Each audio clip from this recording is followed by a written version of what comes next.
नमस्कार दोस्तों। आज हम बात करते हैं दोस्तों क्रिकेट के बारे में। दोस्तों, भारत अभी भी मझधार में फंसा हुआ है और आगे क्या हो सकता है, आगे भारत जीतेगा या हारेगा, आज हम इसके बारे में चर्चा करेंगे। तो दोस्तों, आज जानते हैं कि आज जो भारत दूसरी इनिंग्स खेल रहा था तो कोहली भी बैटिंग कर रहे थे और ऊपर से चेतेश्वर पुजारा, केएल राहुल, ये दोनों लोग 9-10 रन बना करके आउट हो गए। उसके बाद कोहली आए तो कोहली ने करीब 147 गेंदों का सामना किया और 147 गेंदों का सामना करने के बाद भी फिर उन्होंने रन कितने बनाए, तो 29 रन बनाए। क्या बात है।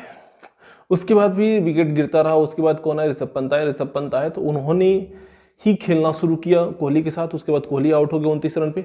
उसके बाद धड़ाधड़ विकेट गिरता रहा और ऋषभ पंत अंतिम में अपने शतक पूरा कर लिया उन्होंने, यानी 100 रन बनाए और नॉट आउट रहे। मतलब उनके सामने 6 जो बल्लेबाज थे वो आउट होकर चले गए और ऋषभ पंत नॉट आउट ही रहे। आप समझ सकते हैं कितना धैर्य रखा है ऋषभ पंत में। अगर कुछ खिलाड़ी उनके साथ टिक गए होते तो आज भारत का जो स्कोर 200 रन ही है, बस 198 में भारत ऑल आउट हो गया, तो उससे आगे गया होता और भारत का जो लीड वाला पूरा स्कोर मिलाकर के जो भारत 210 220 का जो स्कोर दे रहा है, 13 रन, चूंकि 13 रन आप जोड़ लीजिए, 211 रन का जो भारत पूरा टोटल स्कोर दिया है, वो आगे बढ़ करके करीब 250 से ऊपर गया होता और एक जिताऊ जो स्कोर होता है इस पिच पर वो साउथ अफ्रीका को मिला होता। क्योंकि पहली पारी में क्या हुआ था आप जानते हैं दोस्तों कि भारत ने 223 रन बनाया था। उसके जवाब में साउथ अफ्रीका बैटिंग करने के लिए उतरी तो 210 रन पे ऑल आउट हो गई वो। तो उसके बाद बचा कितना, 13 रन का लीड भारत ने दिया। उसके बाद भारत बैटिंग करने के लिए आई तो भारत का भी जो हालत है वो डवाडोल ही रहा। भारत भी कुछ खास नहीं कर पाई और ऋषभ पंत आज कुछ खास किए हैं और उन्हीं की वजह से भारत आज इतना बड़ा, मतलब बड़ा नहीं, इसको छोटा स्कोर बना पाया है। लेकिन हम इसको एक जिताऊ स्कोर भी नहीं मानते हैं दोस्तों, क्योंकि 200 का जो आंकड़ा है वो कोई जिताऊ नहीं है। आप जानते हैं कि साउथ अफ्रीका भी 200 रन आसानी से बना ले रही है और उसमें भले ही ऑल आउट हो जा रही है लेकिन बना तो ले रही है। पिछला जो मैच हुआ था, दूसरा जो टेस्ट मैच, उसमें यही हुआ था। 200 रनों का ही स्कोर भारत ने दिया था और उसको साउथ अफ्रीका ने आराम से जीत लिया था। और अभी आपको बता दें दोस्तों कि साउथ अफ्रीका खेल रही है और उसका 65 रन पे 1 विकेट है। मतलब कि साउथ अफ्रीका का जो अभी हालत है, इस हालत को देखते हुए वो भारत से बहुत ही बेहतर हालत में है, क्योंकि भारत का शुरू से ही जो फर्स्ट ऑर्डर है वो गिरता गया था। चेतेश्वर पुजारा आउट हो गए थे, केएल राहुल आउट हो गए थे, वो 9-10 रन के अंतर बना करके दोनों लोग आउट हो गए थे। लेकिन अभी जो साउथ अफ्रीका का बैटिंग ऑर्डर है वो तो बढ़िया से खेल रहा है और अभी भी टिका हुआ है पिच पे।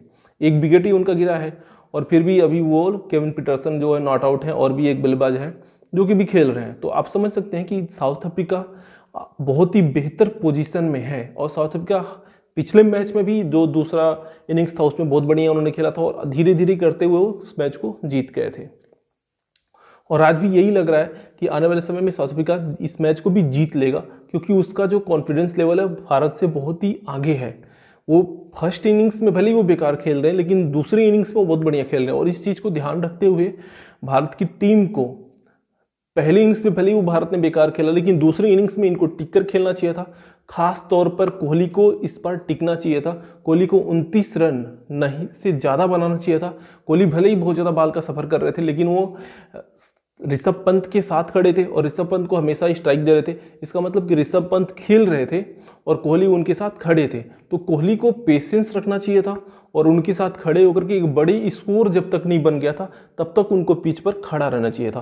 क्योंकि कोहली जो ही आउट हुए हैं उसके बाद धड़ाधड़ बॉलर्स थे, पूरी की पूरी विकेट धड़ाशायी हो गई है। मतलब कोहली के आउट होते ही जितने भी बाद में बल्लेबाज और बॉलर जो आए थे बैटिंग करने के लिए वो सारे के सारे गिरते चले गए, कोई भी वहां पे टिक नहीं पाया और ऋषभ पंत वैसे ही खड़े खड़े बेचारे मुंह देखते रह गए।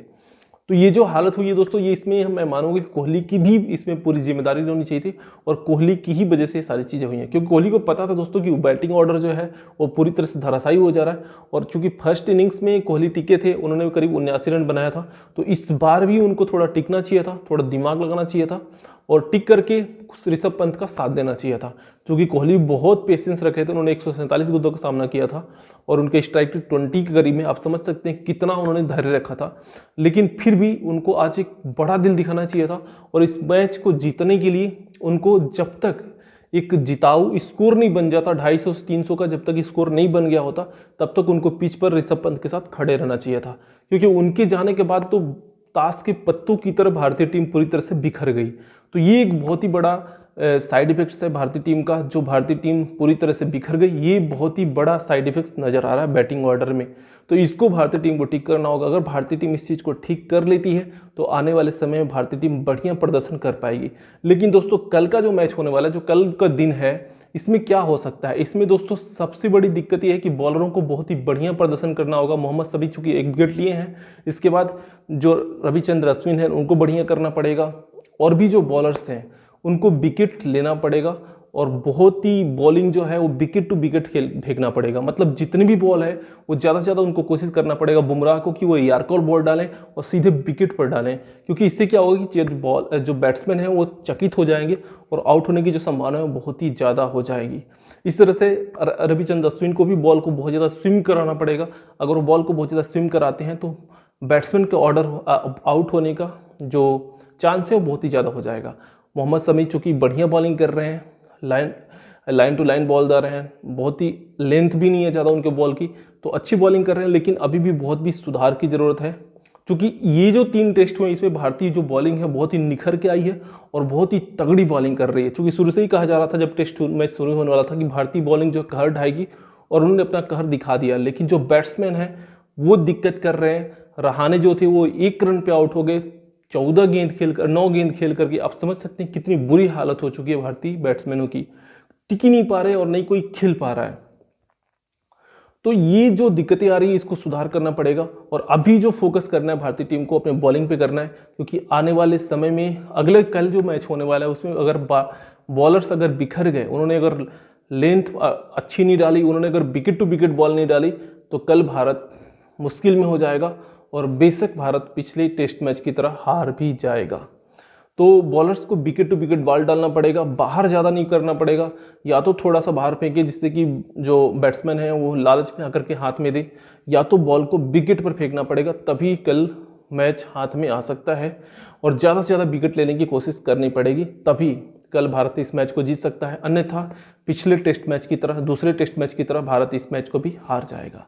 दोस्तों ये था फैक्ट्स, मैंने सोचा क्यों ना आपको बताया जाए कि कल क्या हो सकता है उसके बारे में, और आज किन कारणों से भारत की हालत खराब हो चुकी है, इन सब चीज़ों के बारे में बताया। अगर आपको अच्छा लगा चैनल को लाइक कीजिए, सब्सक्राइब कीजिए, शेयर कीजिए। जय हिंद।